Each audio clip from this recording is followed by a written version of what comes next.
Everyone, welcome back to the study gear. आज हम बात करेंगे हमारे एमएनएस मेडिकल के बारे में। MNS medical procedure. अब देखो, जो आपका मेडिकल का प्रोसीजर है, ठीक है, उसमें आपके 3 डेज लगते हैं, 3 दिन, ठीक है। लेकिन कुछ केसेस में हमारे 4 डेज या फिर 5 डेज भी ले सकते हैं, ठीक है। इसमें जो आपका रिपोर्टिंग टाइम है वो कितना होगा? 7 AM, सुबह 7 बजे, करेक्ट, ठीक है। और आपको कहाँ पर रिपोर्ट करना होगा? हमारे बेस हॉस्पिटल में, बेस हॉस्पिटल दिल्ली कैंट में, ठीक है। अब आपका जो इंटरव्यू है, सीबीटी और मेडिकल है, वो तीनों साइड बाय साइड होते हैं, ठीक है। सपोज करो कि आपके एक दिन हमारे 180 कैंडिडेट्स पहुँचे, ठीक है, तो उसमें से आपके जो 180 हैं उनको डिवाइड कर देंगे ग्रुप्स में, ठीक है, कि इस ग्रुप का पहले मेडिकल होगा, इसका इंटरव्यू होगा और इसका सीबीटी होगा, ठीक है। तो आपका जो इंटरव्यू हो गया, सीबीटी और मेडिकल है, वो तीनों साइड बाय साइड चलते हैं, ठीक है। अब देखो, आपका फर्स्ट टेस्ट होगा ब्लड टेस्ट, ठीक है, जिसमें आपका वो ब्लड सैंपल लेंगे, ठीक है, इस रेड वाइल में। इस पर आपका रेफरेंस नंबर भी होगा और सीरियल नंबर भी होगा, ठीक है। इसमें बेसिकली आपका क्या करते हैं? एचबी चेक करते हैं, हीमोग्लोबिन। आपको पता है कि फीमेल्स में जो हमारी हीमोग्लोबिन का काउंट है वो कम होता है, ठीक है। इसलिए इनका फर्स्ट क्या कि जो हमारे हीमोग्लोबिन है वो प्रॉपर अमाउंट में होना चाहिए। कितना होना चाहिए हमारा? 12 से 15 ग्राम पर डीएल, ठीक है, 12 से 15 ग्राम पर डीएल। अगर किसी में खून कम है तो वो अपनी डाइट को चेंज कर लो, स्प्राउट्स का इंटेक करो, ठीक है, या फिर जो आपका स्पिनच है, पालक, उसका हाई इंटेक करो, ठीक है। क्योंकि जो हमारी पालक है वो क्या है? रिच इन आयरन है, और आयरन हमारा खून को बनाने में हेल्प करता है, ठीक है। अगर किसी में बहुत ही कम खून है, 10 ग्राम या फिर 9 ग्राम, तो आप आयरन एंड फॉलिक एसिड की टैबलेट खा सकते हो डॉक्टर के प्रिस्क्रिप्शन के बाद, ठीक है। और अपना जो भी आपका जंक फूड वगैरह उसको छोड़ दो, पिज्ज़ा वगैरह वगैरह। सिर्फ और सिर्फ पौष्टिक भोजन का ग्रहण करें, ठीक है। कोई भी फास्ट फूड मत खाना। सेकंड आपका क्या है? Urine test. आपको अपना यूरिन सैंपल कलेक्ट करना है इस कंटेनर में, और इस पर आपको अपना रेफरेंस नंबर और सीरियल नंबर लिखना है खुद से ही, ठीक है, और फिर इसको सबमिट कर देना है। इसमें आपको क्या चेक करता है? वो एल्ब्यूमिन चेक करते हैं, ठीक है, शुगर चेक करते हैं, कीटाणु बॉडी चेक करेंगे, या फिर कोई भी आपको यूरिनरी इन्फेक्शन तो नहीं, उसको भी चेक करते हैं वो, ठीक है। और आपको क्या? ईयर टेस्ट, कान का टेस्ट। ये आपका इंस्ट्रूमेंट है, इसको हम बोलते हैं ऑटोस्कोप, ठीक है, ऑटोस्कोप बोलते हैं। इसमें वो क्या करते हैं कि आप एक कान में इस पॉइंट को, जो हमारे ये पॉइंट है, इसमें प्लेस करते हैं कान के अंदर, ठीक है। फिर आपका जो भी इंटरनल स्ट्रक्चर है ईयर का, वो क्या होता है? विजुअलाइज हो जाता है स्क्रीन पर, ठीक है। इससे वो आपका जो भी आपका ईयर ड्रम है उसको चेक करते हैं, ईयर वैक्स वगैरह को। इसमें आपका मेन स्टेप क्या है कि जब आप इंटरव्यू के लिए जाओगे या फिर मेडिकल के लिए जाओगे, उससे पहले ही अपने घर से ही अपने ईयर वैक्स को क्लीन करके जाना, ठीक है। सबसे इम्पोर्टेंट है कि क्लीन योर ईयर वैक्स। और एक आपका टेस्ट क्या होगा कि आपको एक रूम में खड़ा कर देंगे कॉर्नर पे। सपोज यहाँ पे आप खड़े हो, ठीक है, यहाँ पे हमारे एक ऑफिसर होंगे और एक ऑफिसर हमारे यहाँ पे होंगे आपके पास, ठीक है। फिर जो आपके ये ऑफिसर है आपके कान पे एक पेपर को प्लेस करेंगे, शीट को, ठीक है, और फिर उस शीट पे अपने फिंगर से क्या करेंगे?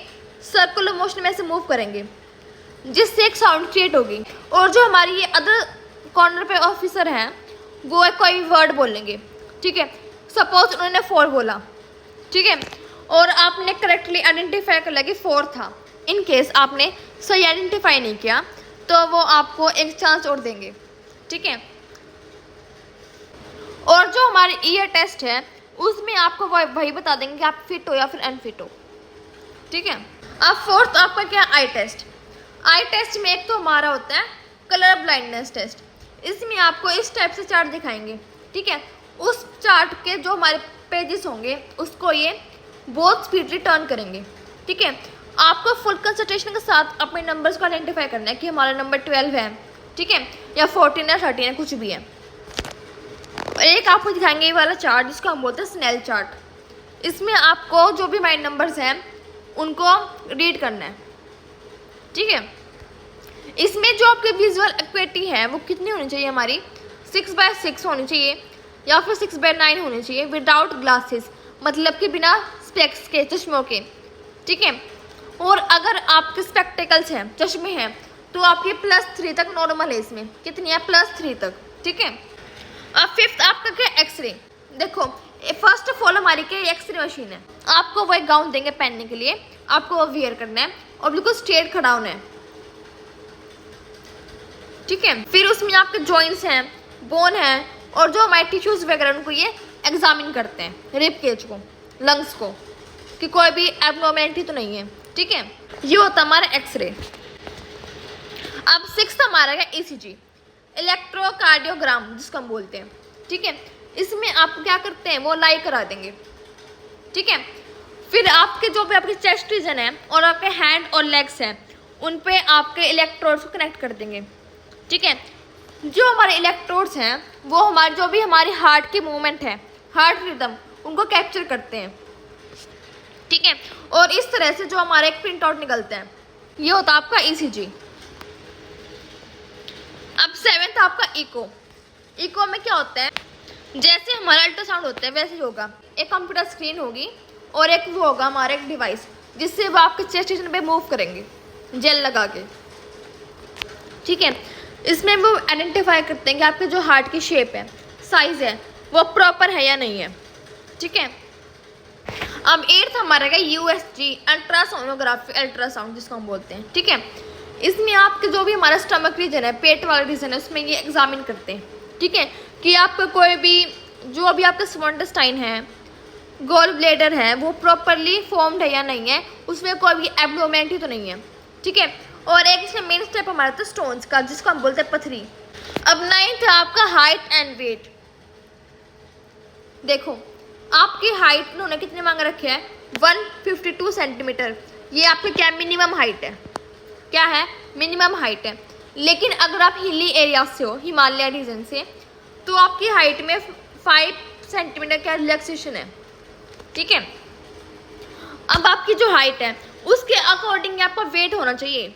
अगर आपका वेट ज़्यादा या कम है, अगर कम है तो अपना जो भी आपकी डाइट उसको ज़्यादा इंक्रीज कर लो, ज़्यादा खाना खाओ, ठीक है। और अगर आपका वेट हाई है, ज़्यादा है, तो आपको एक्सरसाइज करनी है, अपने डाइट को रिड्यूस करो, एक्सरसाइज करो, ठीक है। तो ये हमारा पूरा चार्ट है किसका, हाइट और वेट का। देखो अगर आपकी हाइट 152 सेंटीमीटर है तो 41.6 आपका वेट होना चाहिए, ये आपका क्या मिनिमम वेट है, ठीक है। इस चार्ट को आप देख सकते हो आपकी वेबसाइट पे, आर्मी की वेबसाइट पे मिल जाएगा आपको, ठीक है। इसमें आपका क्या age in years, minimum weight for all ages, फिर आपका क्या एज 17 से 20 साल, 20+1 डे टू 30 ईयर्स, ठीक है। ऐसे आपका पूरा वो चार्ट बना रखा है हाइट और वेट का, इसको आप देख सकते हो, ठीक है। अब 10th हमारा बीपी, ब्लड प्रेशर। देखो जब आप ब्लड प्रेशर के लिए जाओगे तो आप बहुत रिलैक्स होके जाना, ठीक है, बहुत हाइपर मत होके जाना, क्योंकि अगर आपका पल्स हाई आ गई या बीपी हाई आ गई तो वो एक प्रॉब्लम हो जाएगी आपके लिए, ठीक है। अब आपका जो बीपी है वो हमारे किसी भी मशीन से चेक हो सकता है, मरकरी वाली से, ठीक है, प्रेशर वाली से, या फिर हमारी जो इलेक्ट्रिक मशीन है उनसे हो सकता है, ठीक है। तीनों मशीन से आपका जो बीपी वो सेम ही आएगा जो आपका बीपी होगा, ठीक है। और इसमें आपकी पल्स भी चेक होती है। अब अगर हम बात करें हमारे बीपी की, तो जो हमारा एवरेज बीपी है वो कितना होता है, 120/80 mmHg, ठीक है। और अगर हम पल्स की बात करें, पल्स हमारी होता है 72 होती है बीट्स पर मिनट, 72 बीट्स पर मिनट होती है हमारी एवरेज, और ये हमारी 60 से लेके 100 तक नॉर्मल होती है, ठीक है। अब 11th हमारे का सर्जिकल टेस्ट। देखो फर्स्ट आपका आएगा स्कार्स, कोई भी निशान वगैरह, ठीक है। अगर आपका कोई भी ऑपरेशन हो रखा है पहले, तो उस केस में आपके स्कार को मॉनिटर करते हैं, ठीक है। सेकंड आपका है पाइल्स को हम हेमरॉइड ही बोलते हैं, तो उसका भी टेस्ट होता है। अब देखो थर्ड आपका क्या, नोक नीज। देखो इस फिगर में आपको दिख रहा है कि आपकी ये नोक नीज है, नोक नीज में आपको परमानेंट रिजेक्शन मिल जाएगा, परमानेंट रिजेक्शन। फिर आपका क्या करते हैं, ब्रेस्ट को एग्जामिन करते हैं वो कि आपके ब्रेस्ट में कोई भी लंप तो नहीं, कोई गांठ तो नहीं है। फिर फिफ्थ हमारा क्या है, हैंड एंड फीट डिफॉर्मिटी। आपका जो हैंड और लेग्स हैं उनकी शेप को, साइज को और जो भी हमारे बोन उनको मॉनिटर करते हैं कि उनमें कोई भी डिफॉर्मिटी तो नहीं है, ठीक है। फिर सिक्स्थ आपका क्या, लंबर वर्टिब्रे, जो आपकी वर्टिब्रे उसको भी एग्जामिन करते हैं ये। सेवेंथ हमारा क्या, टचिंग टोज विद फिंगर्स। इसमें आप क्या कराएंगे, ये आपको सीधा खड़ा होना है, ठीक है, और अपनी बॉडी को स्ट्रेच करके आपका जो टोज है उसको फिंगर से टच करना है। और ये आपका कराते हैं हमारा 1 मिनट तक कराते हैं, ठीक है। अब आपका 12th क्या है, गायनी। इसमें वो क्या करते हैं, आपका जो पेल्विक रीजन है उसको एग्जामिन करते हैं, जनरल पेल्विक एग्जामिनेशन। इसमें आपको बहुत पैनिक होने की बात नहीं है, ये सिर्फ और सिर्फ 2 मिनट्स के लिए होते हैं, 2 मिनट के लिए, ठीक है। जो आपका पेल्विक रीजन है उसको एग्जामिन करते हैं, ठीक है। इन केस उनको कोई भी एबनॉर्मलिटी दिखी तो वो आपको क्या कराते हैं, पैप स्मेयर कराते हैं या फिर अल्ट्रासाउंड कराएंगे हमारी ओवरीज को और यूट्रस को एग्जामिन करने के लिए, ठीक है। नहीं तो जनरली आपका क्या होता है, पेल्विक एग्जामिनेशन ही होता है, ठीक है। अब हम बात करेंगे रिजेक्शन के बारे में। अब जो आपका रिजेक्शन है वो 2 टाइप्स का होता है। एक है हमारा टेम्परेरी रिजेक्शन, ठीक है, जिसको हम बोलते हैं टीआर। अब जो आपका टीआर है वो आपको छोटी मोटी बीमारियों के लिए मिलते हैं। सपोज आपका वेट ज़्यादा है या फिर आपका एचबी कम है, उस केस में आपको टीआर मिल सकते हैं। या फिर आपकी ईसीजी नॉर्मल नहीं आई, उसमें भी टीआर मिल सकता है आपको। इको में आपको टीआर मिल सकता है, ठीक है। जब आपको टीआर मिलता है तो आप क्या देंगे, 42 डेज देते हैं, 42 दिन कि अपनी बीमारी को ठीक करो, अपने वेट को रिड्यूस करो। आप रीटेस्ट करा सकते हो हमारा 42 डेज के अंदर अंदर, ठीक है। उसके लिए हमारा एक प्रोसीजर होता है जिसमें आपको क्या करना है, मेडिकल बोर्ड को अपील करना है, ठीक है।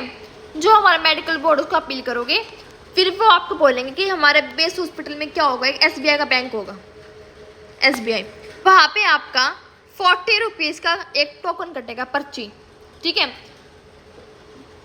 और उस पर्ची से ही आप आरआर में जा सकते हो।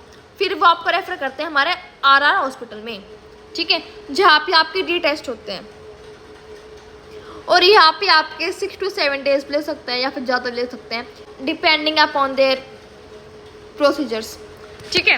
फिर सेकंड होता है आपका परमानेंट रिजेक्शन, पीआर जिसको हम बोलते हैं। इसमें आपको कोई भी रिलैक्सेशन नहीं मिलते, कोई भी रिलैक्सेशन नहीं मिलेगी, ठीक है। परमानेंट रिजेक्शन मतलब कि आप परमानेंटली बाहर हो इससे, ठीक है। You can't enter MNS any how, ठीक है। ये होता है हमारा परमानेंट रिजेक्शन। ये आपको कब मिल सकता है, अगर आपका पाइल्स है, ब्रेस्ट में कोई भी ट्यूमर वगैरह है, ठीक है,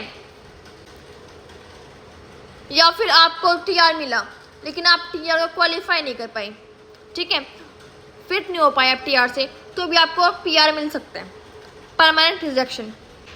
अब देखो मेरे पास कुछ कमेंट्स आए थे कि जो हमारी शॉर्ट टेस्टिंग आएगी उसके कितने दिन बाद हमारा सीबीटी होता है।